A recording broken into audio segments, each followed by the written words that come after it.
성막과 성전의 차이는 아마 크기의 차이가 있을 수 있어요. 이스라엘 백성들이 이동하면서 만든 그 성막은 이 번제단이 있고 물두멍이 있고 그리고 지성소에 들어가서 성소에 들어가서 이 금촛대와 진설병 그리고 향단이 있고 또 그 안에 지성소에는 법궤가 있고 이런 기본적인 구조라고 이야기를 해요.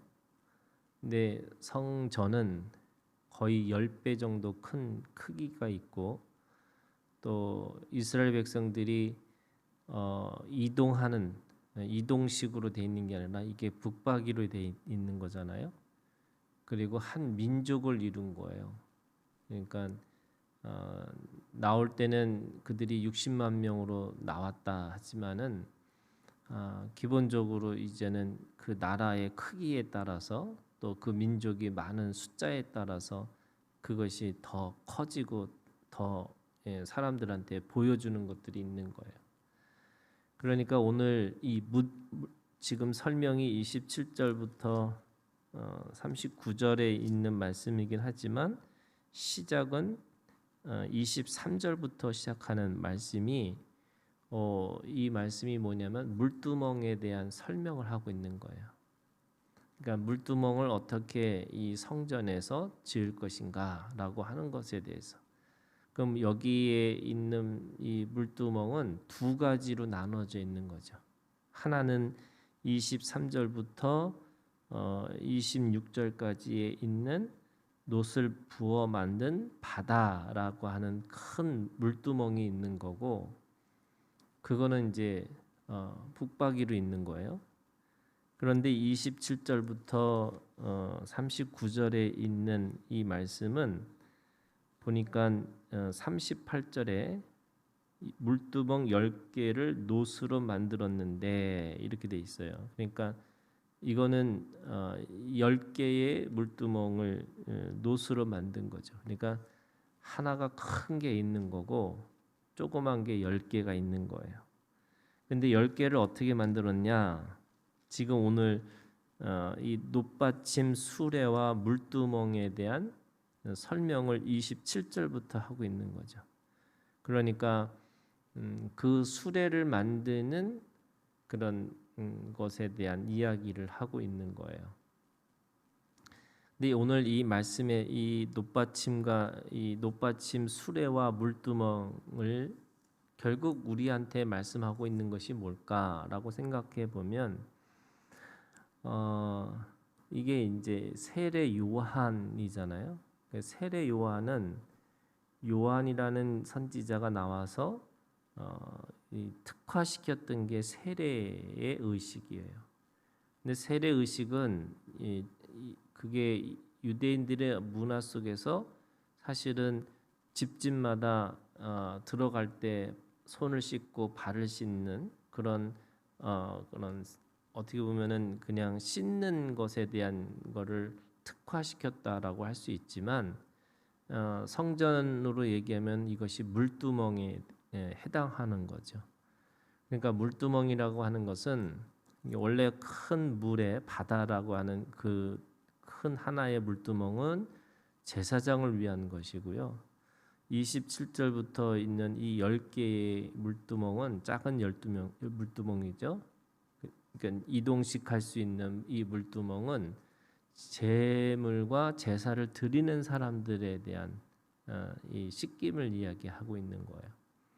근데 그거를 씻는다라고 하는 이 개념을 가지고 세례 요한이 요단강에서 이 씻는 것에 대한 이 강조점을 이야기하고 있는 거죠.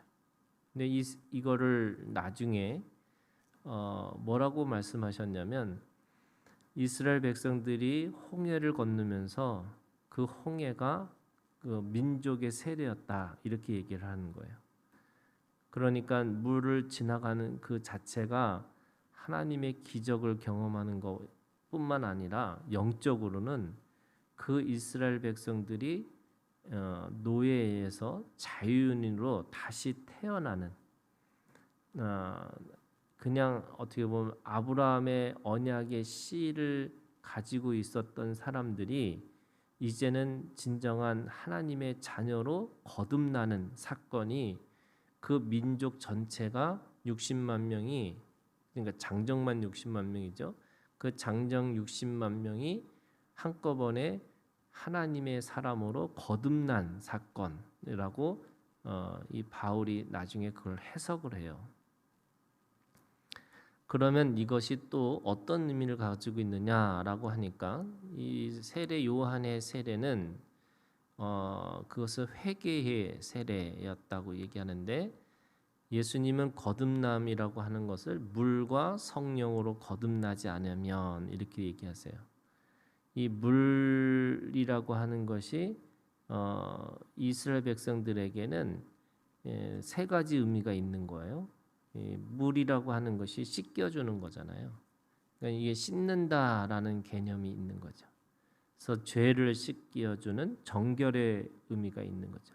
그래서 물두멍이라고 하는 것은 이 제사를 드리는 사람이든 또는 제물을 하나님 앞에 드리는 제물이든 또는 제사장들이 이 제사를 주관하면서 이 손과 발을 씻는 것이든 그들이 정결한 마음을 가지고 이 제사에 참여해야 된다라고 하는 의미에 씻는다라는 의미가 있는 거죠.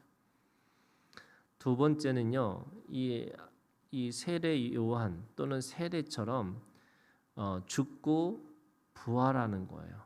그러니까 씻는다는 것에 이상의 의미가 있는 거죠. 그러니까 그 씻는다라는 말은 단순하게 이 정결케 되어진다라는 말의 의미보다도 더 본질적으로 깨끗하지 않는 존재가 다시 죽어서 깨끗한 존재로 거듭났다 이렇게 이야기하고 있는 거예요. 그러니까 이 물이라고 하는 의미는 죽음과 생명을 이제 물 속에 들어가서 죽었고 물 속에서 나옴으로 인해서 부활하는 그래서 이 생명이 다시 거듭나는 사건으로 이해하고 있는 거죠. 노아의 홍수가 이 인류의 다시 죽음과 부활을 경험했던 사건이었던 거예요. 그러니까 이 단순하게 노아를 통해서 하나님이 물로 심판하는 그 의미보다는 사실은 그 노아를 통해서 하나님이 전 인류를 깨끗하고 정결하게 만드시는 그래서 새로운 생명을 부여시켜 주시는 새 창조라고 할 수 있는 거죠. 그런 의미에서 심판이 곧 하나님의 창조의 시작으로 이야기할 수 있는 겁니다. 세 번째는요. 씻겨주고 부활했다라고 하는 것의 의미 속에 하나님이 이 물이라고 하는 것 속에 어떤 거냐면 그 안에 생명을 부여시켜 주는데 그냥 부여시켜 주는 게 아닌 거죠. 예를 들면 우리가 하나님 앞에 에덴 동산에서 쫓겨나서 다시 하나님 앞에 에덴 동산으로 돌아가요. 그게 요한계시록에 보면은 새 하늘과 새 땅이라고 그러잖아요. 그 새 하늘과 새 땅에 새 예루살렘에 들어가는 것이 다시 옛날에 우리가 다시 에덴 동산으로 돌아가는 회복이라고 하는 개념만 있는 것이 아니라 그 안에는 그 회복 안에 풍성하고 부유함이 있다는 거예요. 그러니까 이전의 복과 이후의 복은 똑같은 복이 아니고 완전히 다른 복이에요. 그래서 요한복음에 있는 말씀에 보면 이 말씀을 주시는 이유가 생명을 주시는 거고 그 생명에 더함을 주신다는 거거든요.